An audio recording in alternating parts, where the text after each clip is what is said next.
हम अपने मुल्क के मुकद्दर का फैसला करेंगे। एक गोरा व्हाइट हाउस में बैठकर भारत की सीज फायर का ऐलान करेगा? ये आपका नेशनलिज्म है?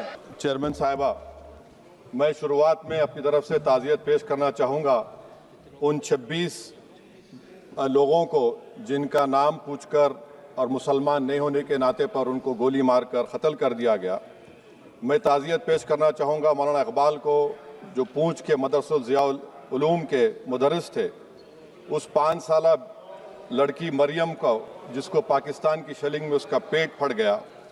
मैं ताज़ियत पेश करना चाहूँगा मैडम ज़ैन अली और उर्वा फातिमा, इन दो जुड़वा भाई बहनों को जिनकी उम्र 14 साल थी। लांस नायक दिनेश कुमार को, बीएसएफ के सब इंस्पेक्टर मोहम्मद इम्तियाज़ को। मैं शुक्रिया अदा करना चाहूँगा कश्मीर की आवाम का कि उन्होंने पहलगाम के वाक़े के बाद मस्जिदों से ऐलान किया मजम्मत का, बग़ैर किसी के बोलने पर रोड पर निकलकर उन्होंने पाकिस्तान से आए हुए दहशतगर्दों की मजम्मत की। मैं मुबारकबाद देता हूँ हमारी मुसल्लह अफवाज को कि उन्होंने एक अजीम कुर्बानी पेश की और बहादुरी के साथ ऑपरेशन सिंदूर में भारत को कामयाबी दिलाई। मैं मुसल्लह अफवाज ने पहले 9 दहशतगर्द ठिकानों पर उनको निशाना बनाया और सबसे मेरी नज़र में जो दहशतगर्दी के दिल पर हमला हुआ वो भावलपुर का था और 6 एयरफील्ड, 3 हैंगर और 2 रनवेज को हमने तबाह किया। बाद में ऑपरेशन सिंदूर की कामयाबी की एक अहम वजह यह थी मैडम कि मुल्क में इत्तेहाद और इत्तेफाक पैदा हो गया था, एक यूफोरिया पैदा हो गया था, मगर अफसोस कि हुकूमत ने उसका फ़ायदा नहीं उठाया। मैं आज भी कह रहा हूँ, जिम्मेदारी के साथ कह रहा हूँ कि पाकिस्तानी फ़ौज, पाकिस्तान की ISI, पाकिस्तान का डीप स्टेट, उनका हयाती मकसद ये है कि हमेशा भारत को कमज़ोर किया जाए और अगर हमको इन ताकतों को कमज़ोर करना है तो देश में इत्तेहाद और इत्तेफाक को बरकरार रखना पड़ेगा। अगर हम बुलडोज़र के ज़रिए या फिर लिसानी जबर के ज़रिए या मजहबी फ़िरक़ा परस्ती के ज़रिए अक़लियतों को निशाना बनाएंगे तो हम खुदा ना खास्ता उन पड़ोसी मुल्क के दहशतगर्द तंजीमों को कहीं कामयाब ना हो जाए। मैडम, मैं आपके सामने ये भी कहना चाहूँगा कि इत्तेहाद और इत्तेफाक इस मुल्क में जब मजबूत होगा तो हमको बैनुल-अक़वामी सतह पर दिखाने की ज़रूरत नहीं पड़ेगी। मैं आपकी तरफ से हुकूमत से चंद सवालात करना चाहूँगा कि वज़ीर आज़म ने कहा कि खून और पानी एक साथ नहीं बह सकते, आतंकवाद और बातचीत एक साथ नहीं हो सकती। तो मेरा सवाल आपके ज़रिए से वज़ीर आज़म और हुकूमत से ये है, फिर जिन इंसानों को बैसारा की वादी में मारा गया था, क्या आपका ज़मीर इस बात की इजाज़त देता है कि आप ट्रेड बंद कर दिए, पाकिस्तान का एयरक्राफ्ट हमारे एयर स्पेस में नहीं आ सकता, उनकी कश्ती हमारे पानी में नहीं आ सकती, ट्रेड खत्म हो चुका है डायरेक्ट इनडायरेक्टेड, आपका ज़मीर जिंदा क्यों नहीं है? किस सूरत से आप पाकिस्तान से क्रिकेट मैच खेलेंगे जब हम पानी नहीं दे रहे हैं? 80% पानी पाकिस्तान का हम रोक रहे हैं, ये कहकर के पानी और खून नहीं बहेगा, आप क्रिकेट मैच खेलेंगे? मैडम, मेरा ज़मीर तो गवारा नहीं करता कि मैं उस मैच को देखूंगा। क्या इस हुकूमत में इतनी हिम्मत है कि उन 25 मरने वालों को फोन करके कहे कि देखो हमने ऑपरेशन सिंदूर में बदला ले लिया, अब तुम पाकिस्तान का मैच देखो? बड़ी अफसोस की बात है मैडम, अकाउंटेबिलिटी किस पर है? पहलगाम किसने किया? 7.5 लाख हमारी फौज और सेंट्रल पैरामिलिट्री फोर्स है, ये कहां से 4 चूहे घुसकर हमारे भारत के नागरिक को मारे? अकाउंटेबिलिटी किस पर फिक्स होगी? LG पर फिक्स होगी तो LG को बरतरफ करिए, IB पर आती है तो एक्शन लीजिए, पुलिस पर आती है तो एक्शन लीजिए, मगर आप ये समझ रहे हैं कि ऑपरेशन कर दिया और हम खामोश लोग भूल जाएंगे। अकाउंटेबिलिटी फिक्स करना पड़ेगा। मैडम, डिटरेंस आपकी क्या है? आपने सर्जिकल स्ट्राइक किया, आपने बालाकोट किया, फिर ये पहलगाम हुआ, तो आपकी डिटरेंस की पॉलिसी नाकाम साबित हुई, कश्मीर की पॉलिसी नाकाम साबित हुई, 370 हटा दिया आपने एक रियासत को यूटी बना दिया और उसके बावजूद भी दहशतगर्द वहां पर पहुंच गए।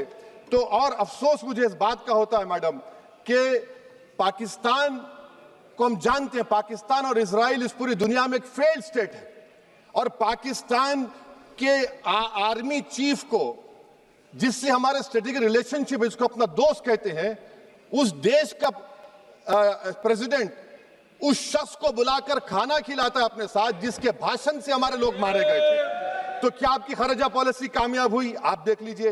अच्छा, हमारे देश में एक ऐसी तंजीम है जिसका वजूद नफरत की बुनियाद पर और मजहबी अज़वियत को फैलाने के लिए बनाया गया। उनको तकलीफ है सेकुलरिज्म से, सोशलिज्म से, मगर हमारे संविधान के प्रियम्बल में लफ्ज सॉवरेन है। सॉवरेन का मतलब यह है कि हम खुद मुख्तार हैं, हम हाकिम आला हैं, हम अपने मुल्क के मुकद्दर का फैसला करेंगे। एक गोरा व्हाइट हाउस में बैठकर भारत की सीज फायर का ऐलान करेगा? ये आपका नेशनलिज्म है? अफसोस होता है मुझे सर। मैडम मैं आपसे पूछना चाह रहा हूं कि अगर एक चचा सैम ऐलान कर रहे हैं तो हमारी फौज पर क्या असर पड़ा होगा? हमारे उन पायलटों पर क्या असर पड़ेगा जो नहीं मालूम कितनी ऊपर आसमानों पर भारत की हिफाजत कर रहे हैं? वो नेवी का सिपाही जो समंदर में खड़ा हुआ है, उसको यह नहीं मालूम हो रहा है कि मेरा प्रधानमंत्री ऐलान नहीं किया, एक गोरे ने ऐलान किया। बड़ा ये आपके कैसा होगा ये? मैडम मेरा सवाल हुकूमत से यह भी है कि हम कोई एडवर्सेरियल कंट्री नहीं है अमेरिका के लिए, हम दोस्त हैं, स्ट्रेटेजिक रिलेशनशिप है। क्या क्या एग्रीमेंट हमने साइन नहीं किया, तो क्या ये दोस्ती निभा रहे हैं? मैडम मैं हिस्टोरिकल एग्जांपल दे रहा हूं, क्रुश्चेव और टीटो। क्रुश्चेव ने दबाव डाला, टीटो ने कहा मैं नहीं मानता, मैं नैम ज्वाइन करूंगा। मैडम फ्रांस और यूएसए, डिगोल को जब यूएसए ने दबाव डाला तो डिगोल ने कहा कि तुम दोस्त हो मगर हमारी खारिजा पॉलिसी आजाद ना है। मैडम वहीं पर आप देखिए गुजराल साहब, जिसको कहते सबसे कमजोर थे, वजीर आजम थे, उन्होंने बहादुरी का मजारा किया, रिफूलिंग करने नहीं दिया। वियतनाम 20 साल यूएसए से लड़ा मगर झुका नहीं, और हम उनको बोल भी नहीं पा रहे। हम तो कोई दुश्मन मुल्क तो नहीं है अमेरिका के, ये आपको समझने की जरूरत है। और मैडम यहां पर वजीर खारजा ने कहा वो चीन गए, डिप्टी चीफ ऑफ स्टाफ ने कहा कि चीन के इक्विपमेंट एक लाइव लैब था हमारे उनके लिए। क्या आपने कहा चीन को कि तुमने क्यों दिया पाकिस्तान को हथियार? आप नहीं कहे। और मैडम आप जानते हैं कि रक्षा मंत्री ने कहा कि स्विफ्ट एंड प्रोपोर्शनेट। तो फिर जो इंडोनेशिया मिलिट्री अटैचे ने कहा कि हमको कहा गया मत मारो, हम सेल्फ डिफेंस में भी नहीं मार सकते थे पाकिस्तान को। और अगर आप ट्रंप के बयान को गलत कह रहे हैं कि 5 एयरक्राफ्ट नहीं गिरे, मैं यकीन करता हूं आपकी बात का। आप हमारे पायलट्स को कमेंट करिए ना, हमारे पायलट्स को कमेंट करिए कि हम अपने पायलट्स की तारीफ करते हैं, आप वो भी नहीं करना चाहते। मैं हुकूमत से जानना चाहता हूं मैडम कि क्या फ्रांस ने हमको सोर्स कोड नहीं दिया जिसकी वजह से हमारे एयरक्राफ्ट को क्या नुकसान हुआ? अब मुस्तकबिल में आप हथियार खरीदेंगे तो क्या आप सोर्स कोड हासिल करेंगे? और मैडम मैं आपको बताना चाह रहा हूं, मेरे सवाल का जवाब हुकूमत दे। हमारे पास सैंक्शन जो स्क्वाड्रन है 42 है, 60 साल के बाद सिर्फ 29 काम कर रहे हैं। पाकिस्तान के पास 25 हैं, चीन के पास 50 से ज्यादा हैं। 11 साल से आप सरकार में हैं, सबमरीन नहीं है, थर्ड एयरक्राफ्ट कैरियर कहां पर है आप बताइए। और मैडम FATF में लाना पड़ेगा आपको। अगर आप विश्व गुरु हैं तो हम आपको चैलेंज कर रहे हैं, आप G7 के कंट्रीज को, GCC को और चचा सैम को राजी कराइए कि पाकिस्तान को, मैडम खत्म कर रहा हूं, FATF में दोबारा लाया जाए। मैडम ऑल पार्टी मीटिंग हुई, देखिए कितना कॉन्ट्रडिक्शन है केंद्र सरकार में और स्टेट सरकार में। ऑल पार्टी मीटिंग में था, केंद्र सरकार ने कहा कि नहीं, बैसारन मिडोस पर तो कोई जा ही नहीं सकता, जून से पहले इजाजत लेना पड़ेगा। बाद में हमको मालूम हुआ कि साल भर खुला रहता मिडोस सिवाय बारिश और स्नो के। ये कॉन्ट्रडिक्शन है केंद्र सरकार में। वहां पे मैं हुकूमत से मुतालबा करता हूं मैडम आपके जरिए से कि कौमी सिक्योरिटी को, नेशनल सिक्योरिटी को, खारिजा पॉलिसी को, फॉरेन पॉलिसी को राजनीति का मुद्दा मत बनाइए, राजनीति का मुद्दा मत बनाइए। ये हमारे मुल्क में मुफाद होगा, हमारे मुल्क के इत्तेहाद और एकजुटती को आप एक वोट का जरिया मत बनाइए। और मैं एक आखिरी बात पूछ रहा हूं मैडम, क्या चीन ने हमसे कहा था कि सीज फायर कर लो? और कैसे पाकिस्तान ने हमारे पायलट्स की बातों को सुना कि हमारा कम्युनिकेशन एनक्रिप्ट नहीं है? मैडम आखिर में मैं अपने शेर से इस अपनी बात को खत्म करूंगा कि अपने ही हाथों से सर अपना कटाना है हमें, मादर हिंद पे भेंट चढ़ाना है हमें। किस तरह मरते हैं एहरारे वतन भारत पर, ये तमाशा है जो दुनिया को दिखाना है हमें। ये मैं भारत की उस बहादुर फौज के नाम पे करता हूं, मुसल्ह फौज के नाम पे करता हूं। ये शेर कहने वाला कोई बीजेपी का नहीं था, ये शेर कहने वाले का नाम शेर था, शहीद अशफाकुल्लाह। मैं फिर से हुकूमत से कह रहा हूं, पाकिस्तान टेररिज्म करेगा, आप तैयार हो जाइए। आप चीन से मोहब्बत, कितना इम्बैलेंस हुआ ट्रेड का, कितना इम्बैलेंस हो रहा है चीन से।